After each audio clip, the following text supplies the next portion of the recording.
Hi, this is Mujtaba Al-Hilo and welcome into another lecture in the course of the ideological study of the Scarlet Letter. And today we are going to dig and dive further in the theories of ideology. And today we will talk about the three modes of ideology, plus chapters 1 and 2 of the novel The Scarlet Letter. This theory this classification was proposed by Slavoj Žižek, a post-Marxist theorist, and he tried to mix between the orthodox and the traditional school of ideology with the Althusserian theory of ideology. So that classification and those theories might not concern you at this moment. So let's see this theory and how the theories of ideology and ideology is divided into three modes or three levels. There are three modes or levels of ideology: doctrine ideological, belief ideological, and ritual ideological. So let's see and let's study one by one in some detail. Number one, doctrine ideological. It concerns the ideas and theories of an ideology. For example, the Christian ideology maintains that the idea that adultery is a bad thing and must be punished.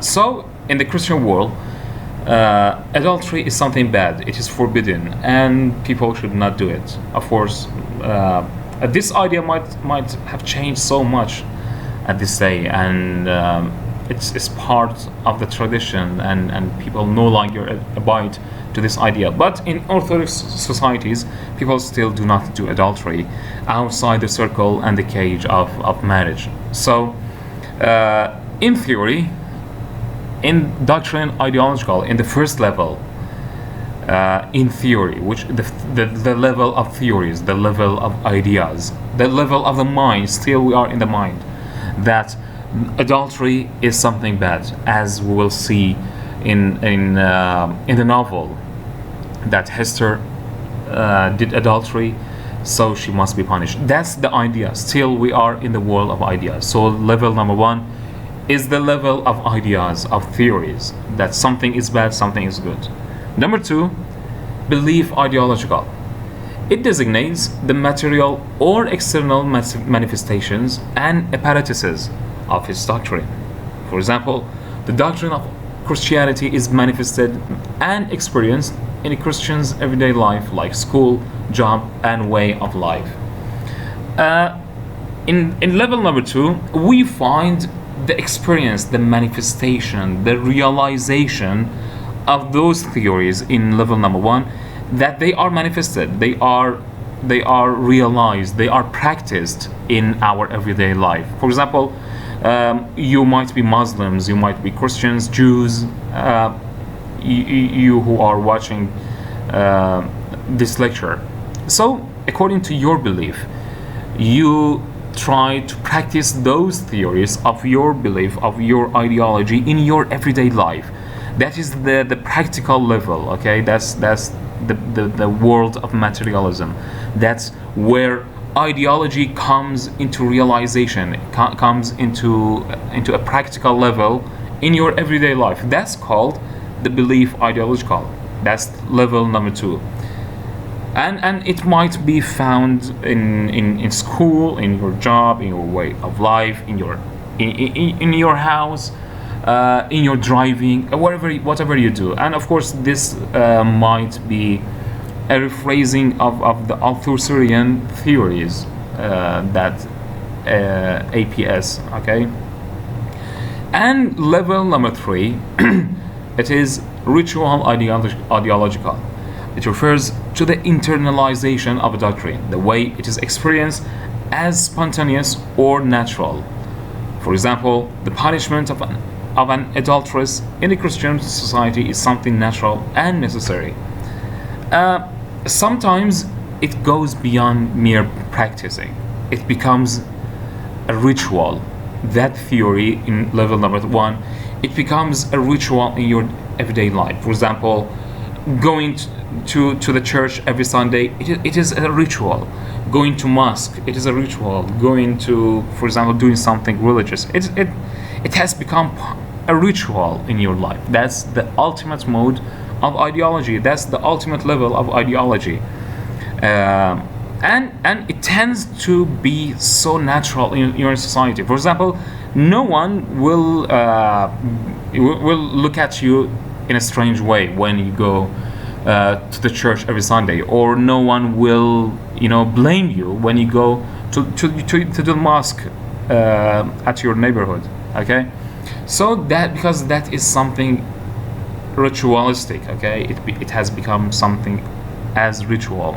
So it is so natural, it is so spontaneous, and it has become part of your life that you do not even know, and you are not aware of its existence because it has become a ritual. That's level number 3. So we will see that the punishment of Hester, because she is an adulteress, it is part of the ritual of that society. It is something natural and spontaneous. It has to be done. Okay, so these are the 3 levels of belief and ideology. Let's take some examples from the novel. Let's go and find out real examples for the novel. Let's go to chapter 1 and let's take this quotation. This is in the beginning of the chapter. Okay, the founders of a new colony, whatever utopia of human virtue and happiness they might originally project, have invariably recognized it among their earliest practical necessities to allot a portion of the virgin soil as a cemetery and another portion as the site of a prison. This is a very nice and beautiful example that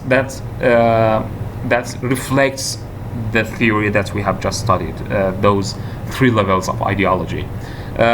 First, in the theory that the writer is talking in the theoretical level, that having a utopia is part of the theory and belief of Christianity, because of course you know that the novel talks about the Puritan society, that those who are so orthodox and so not necessarily radical, but conservatives. Okay, they are conservative Christians. So in the level of theory, they need to establish and found their own utopia, and in practice, in level number 2 and 3, they should allot a portion of their land as a cemetery and another one as prison. And this is a Foucauldian theory, by the way, and it is not necessary to mention the theories of Foucault here. Again, we see Althusser here so present and so clear here. However, these 2 figures are not our concern here in this lecture. Maybe we will talk about them in more detail in the coming lectures. So here we find the manifestation of the 3 levels. Level number 1, the theory of the utopia here is present, and in practice in level number 2 and 3. In level number 2, they should make part of their soil and land as a cemetery and a prison. And number 3, in the rituals, they go and visit their dead and their dear ones in the cemetery, and they go to prison. So that's level number 3. Okay, and let's go to chapter number 2, and we have other texts, interesting texts. Here, when Hester comes to the arena, to the public, when everyone is surrounded and they are gathered in one area to witness and watch how Hester is judged and how she is punished. So one of the audience, which is clearly a woman, she shouts, "This woman has brought shame upon us and ought to die. Is there not law for it? Truly, there is, both in the scripture and the statute book. Then let the magistrates who have made it of no effect thank themselves if their own wives and daughters go astray. Wow, this is so harsh, by the way. She is so radical here, okay, and she takes those laws and theories and ideas without any justification. So she is so honest towards those Christian instructions and civilian rules and laws. She believes that she deserves to be punished because this punishment is mentioned in the scripture and in the statute book of their town, okay, of their country. So she clarifies that punishing this woman, it is something in theory. We have that theory in the scripture, in the statute book.